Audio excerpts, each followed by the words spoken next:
Magandang hapon, ito ang ating weather update ngayong Tuesday, October 7, 2025. Ngayong araw ay opisyal na naglabas ng pahayag ang DOST Pag-asa ng pagtatapos ng panahon or season ng habagat. Ibig sabihin ay tapos na yung ating rainy season. At sa kasalukuyan ay nandito na tayo sa transition period. Ibig sabihin, sa mga susunod na linggo ay inaasahan na natin na mag-onset na o papunta na tayo dun sa amihan season na kung saan ay mas malamig na hangin na yung ating mararanasan at mababawasan na yung mga pag-ulan na makaka-impluwensya sa Metro Manila at sa kanlurang bahagi ng ating bansa. At dahil dito, ay magpapatuloy pa rin. At ito po yung northeasterly wind flow, ito yung hangin na senyales na nasa transition na tayo at malamig po yung hangin na nanggagaling dito, kaya mas malamig din yung temperatura na ating mararanasan, pero may dala rin ito ng mga kaulapan. Kaya asahan natin dito sa Camarines Norte at sa probinsya ng Quezon na magiging maulap ang ating kalangitan at mataas ang tsansa ng mga pag-ulan. Samantala, dito naman sa Ilocos Norte, sa Apayao at sa Cagayan Valley Region, kasama itong probinsya ng Aurora ay makakaranas ng maulap na kalangitan at mga light rains. Associated po yan dito sa binanggit natin na wind system. Samantala, bukod po dito sa northeasterly wind flow ay nananatili yung convergence zone or yung pagsasalubong ng dalawang hangin dito sa Sulusi at dito rin sa Palawan. Ibig pong sabihin kapag nagsasalubong yung dalawang hangin ay nagkakaroon tayo ng movement ng air from surface na maraming moisture papunta sa upper part ng ating atmosphere. Ibig sabihin,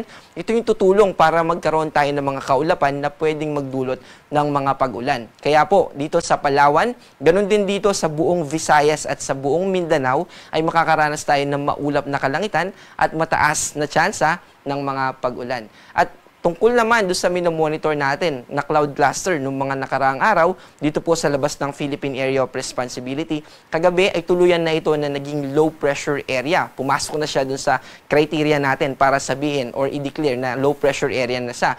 At kaninang umaga, alas 8 ng umaga ay naging tuluyan na ito na naging isang ganap na bagyo, tropical depression. So yung nakikita natin na track nitong si tropical depression sa labas ng PAR ay mananatiling northwest.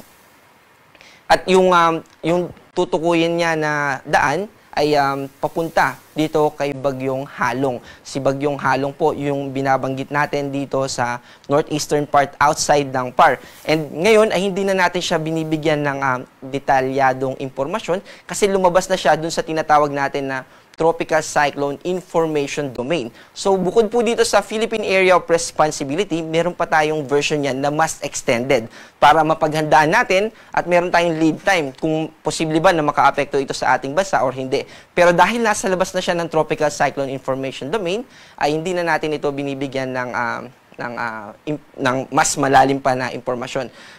Pareho po sila na wala namang magiging direktang epekto sa anumang parte ng ating bansa, pero may maliit na tsansa na itong tropical depression ay posibleng dumaan dito sa northeasternmost tip ng ating Philippine Area of Responsibility. Kahit na maliit yung tsansa na yan, ay kapag pumasok o kapag pumasok siya dito sa Philippine Area of Responsibility, ay bibigyan natin ito ng local name na Kedan. At kung hindi man siya pumasok, ay mananatili siya dun sa northwestward movement niya hanggang siya malusaw na siya habang papalapit siya dito kay Bagyong Halong.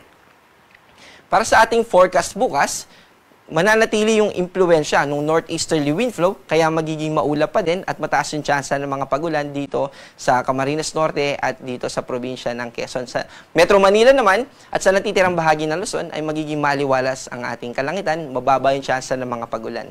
Pero posible pa rin naman yung mga localized thunderstorms. Dito sa Metro Manila, ang agwat ng temperatura ay 26 to 31, sa Baguio naman ay 17 to 23, sa Tuguegarao ay 25 to 33, at sa Legazpi ay 24 to 32.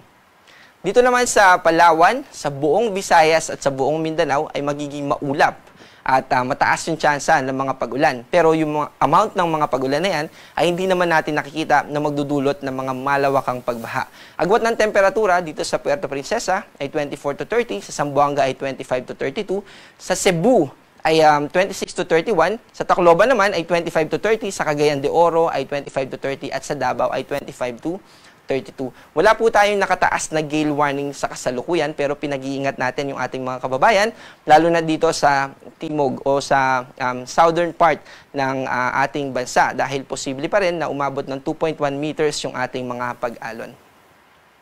Para sa ating 3-day weather outlook o yung inaasahan nating panahon sa susunod na 3 araw, simula Thursday hanggang sa weekends. So hanggang sa Saturday po ito, dito sa Metro Manila, dito rin sa Baguio City at dito rin sa Legazpi, mananatili na mababa yung tsansa ng mga pag-ulan. At ang posible lang na magpaulan sa atin dito ay yung mga localized thunderstorms. Ganun din naman dito sa Tacloban. Pero dito sa Cebu at sa Iloilo, mananatili dahil dun sa convergence zone o dun sa salubungan ng hangin na binanggit natin kanina, hanggang Thursday ay magiging maulap yung inaasahan natin dito sa Metro Cebu at sa Iloilo. Pero by Friday and Saturday ay manunumbalik na sa maliwalas na panahon at mababang tsansa ng mga pag-ulan.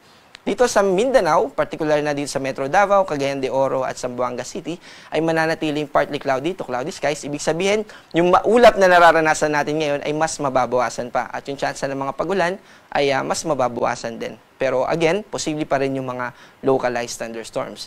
Ilang bagyo pa po ba yung inaasahan natin bago matapos yung taon? So dito po sa ating forecast for number of tropical cyclone, 5 to 12 pa rin po na bagyo hanggang March 2026 po yan. Pero kung magfo-focus lang po tayo dito sa October hanggang December, ay 5 to 9 na bagyo na lang yung ating inaasahan. At dahil ngayong Oktubre ay pumasok na si Paulo, mas mababawasan pa po yan.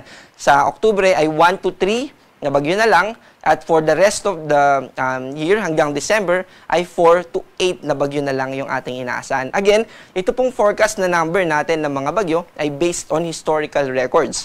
Ibig sabihin, hindi po porket na nakaapat na tayo ngayong buwan ng Oktubre, let's say nakaapat na, ay hindi na pwedeng lumagpas. O kaya naman ay hindi pwedeng maging isa lang ngayong Oktubre. So, posible pa rin po na lumagpas or kumonte, pero mas mataas yung tsansa na within the range po yung ating mararanasan o yung mga bagyo na papasok ng Philippine Area of Responsibility.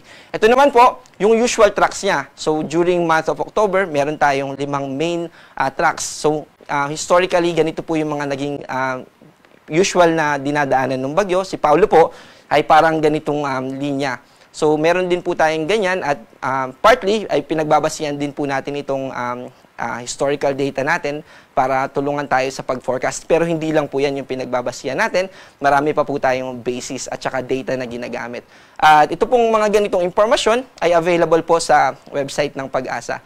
At ang ating araw ay lulubog mamayang 5:41 at muling sisikat bukas ng 5:46 ng umaga.